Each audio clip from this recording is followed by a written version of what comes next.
बजी बताओ बारे ये बताओ तो गुरु के हरे नाम सिखाए वाला हमरा गुरु इति आगे बैठल बाड़े नाम बताओ नाम जयला सुन लिया तो जान लिए तो रखे भाई ने बोल आज जाओ देखली हो देखनी हो कुछ बुढ़िया जाओ आओ तो नानी याद आ गई नानी तोरा से नाम रे हो ओ बिना दे एक दाना ना ना आजो बबू आजो आजो आओ आओ सीखो सिगरेट पिए तो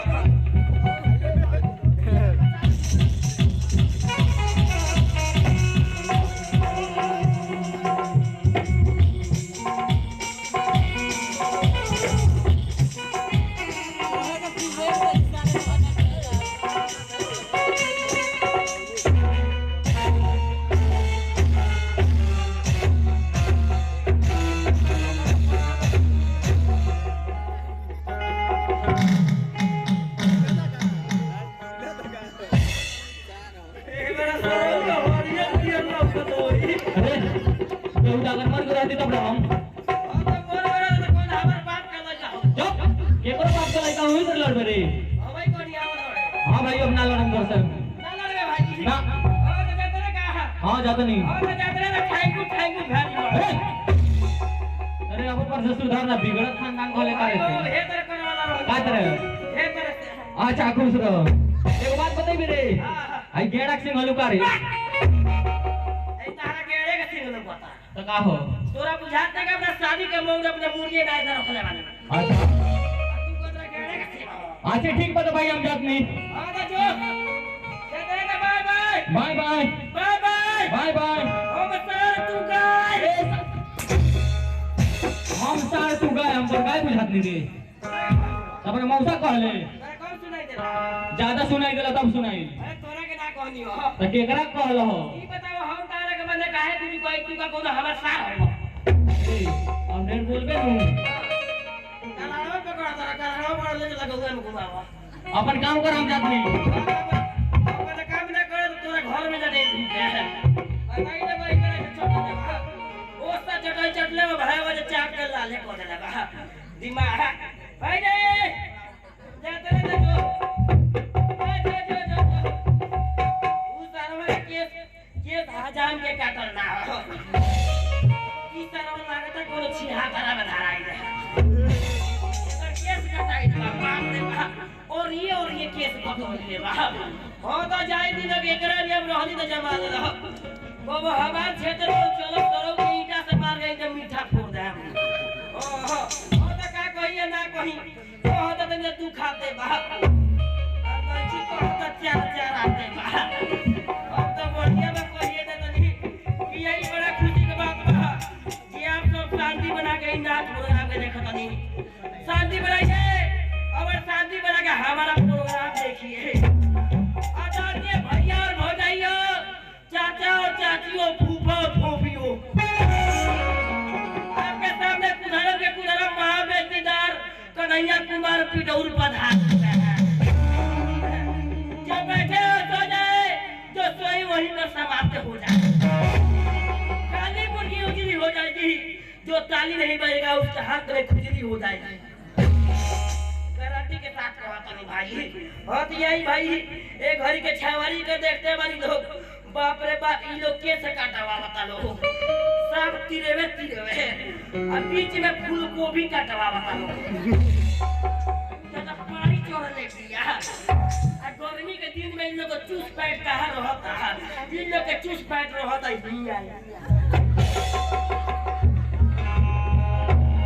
भाई तू बीता भेगई फूल नहीं रहता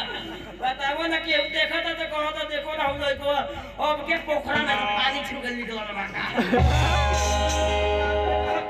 और यही भाई तो कहला के बाप महतारी के चरण में चारी धाम होले गलत कहला हमारा नजर से देखी तो हम अपना मेहरानी के सब कुछ मानिए ऐसे मेहरानी का मानिए कोई घर से कोई बोहरी से घर में जहाँ जे बाबू माई भेटा जाही हाई काम ना भइल हाउ काम ना भइल ओ कनिया के कोट को धर के मारे पेट ना भरेले बियाई ना खाली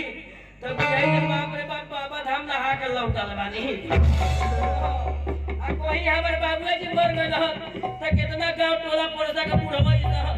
तो छुपा जब वो छुपा जा काहे रोले बड़ा तारा बाबूए जी ने मर गइल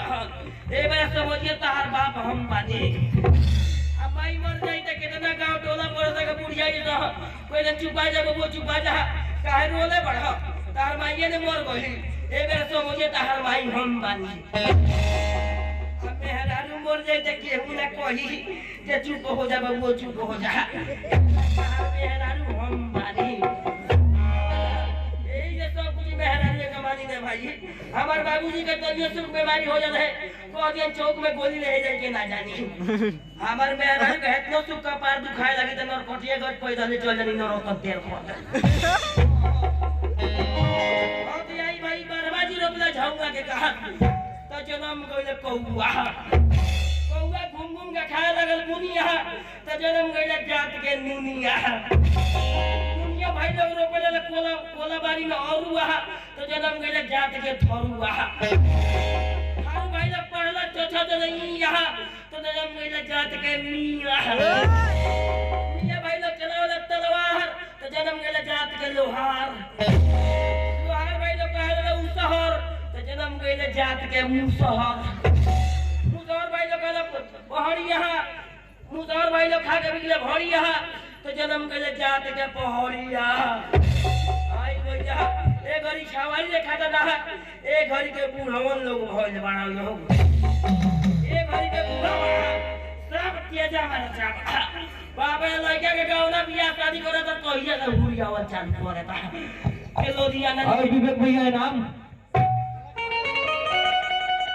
हुना के बोलावा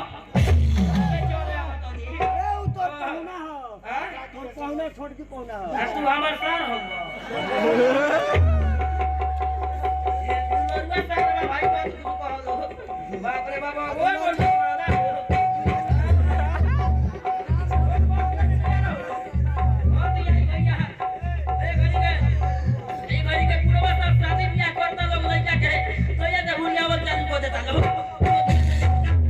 मेहर मौका हो गई बा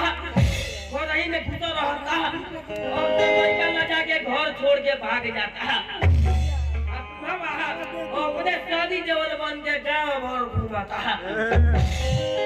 हमारा चलती चली तो सारा बुढ़वन के जेल दिखवा दे जाके लाओ से जेल में खिचड़ी चावा कर रहलो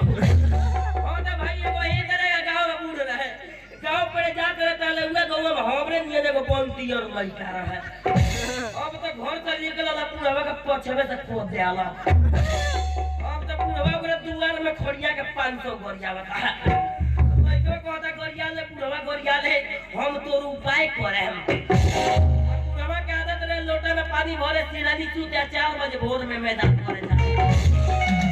ताले लइका के मन पर गई हो पूरा बड़ा गोरिया ले बा वही मेरा ज्यादा दुकान में 5 बुढ़िया लालका रंगीन के है अब 5 बुढ़िया बूढ़वा के लोटा में फाड़ कर मिला देता आ जाके सूत रहता हो तो जैसे भोर भइल बूढ़वा लोटा उठा हर हर हर हर गई आ रोडे के तो बड़ी हाड़ा है तो बैठ गई अब तो मैं जान पर और के हाथ में पानी लेके चोट दवा मार के खींचता साले पुरावा के तो शंका हो गई हो जे रात नींद ने खोइले रहनी ए बेरा कहा के लड़का मारी आड़ी पकड़ लेला ओ एऊ हाथ में पानी लेके आ एऊ हाथ चोट दे मार खींचो बाप रे बाबी तो खाली पुंगा बोल बने वो जब पोछो निकले साले सीधे जाता बुढ़िया तो बुढ़िया रे अब हम ना दिए बरे दादा बुढ़िया को दिए का भोरे भोरे चोर पर करत रहेलो बुढ़वा को तो एक रात नींद ने खोइले रहनी हो ए बेरा गोइनी मैदान करे तो खाली पुंगा बोल बरे दादा और बुढ़िया को देता ने का निहुरबो होता ने का देखी अब तो बुढ़वा जैसा निहुर के देखावत साले बुढ़वा का पेट में गोइस भर रहा अब तो बुढ़वा के हवा खुल जाता एक बुढ़ी माता फूस दो अब तो बुढ़िया को दे कहां बैठल हो तार में तो गोबन भूकल बा मैं पोपिया तो काट के उहे गिरावत अब तो बुढ़िया को जाई